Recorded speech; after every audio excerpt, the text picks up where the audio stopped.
My name is Brian Leesinger. I am the Executive Director of the Heart Mountain Wyoming Foundation. We manage the Heart Mountain World War II Japanese American confinement site here between Cody and Powell, Wyoming. It's a National Historic Landmark site, and this year we've engaged in a project to return an original Heart Mountain Barrack, the first Heart Mountain Barrack to come back.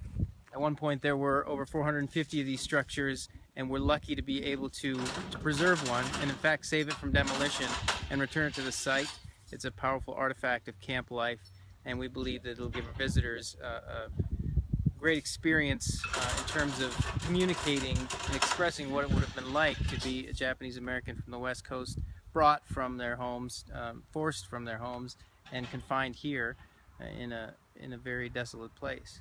Yeah, the barrack was on an Iowa State University field camp near Shell, Wyoming. It had been there for 50 years, housing students for their field studies camp. And they contacted us before they were going to demolish it because they knew it had historic value and wanted to give us a chance to save it. And in fact, they delayed their process, their construction process there, and allowed us to put a plan in place.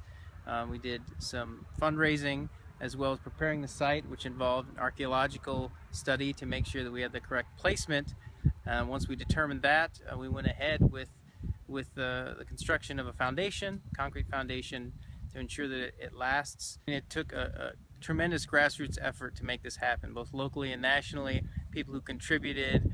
We got a grant from the Wyoming Cultural Trust Fund, as well as a tremendous grant from the Foundation for the Episcopal Diocese of Wyoming to help make this happen. So between that and individual donors, that's really what drove the project. You know, one thing about these buildings is they were not built to last. They were built quickly with cheap materials by relatively unskilled craftsmen. These were not carpenters. And so what we have to do now is take a building that wasn't made to last and preserve it for many more years to come.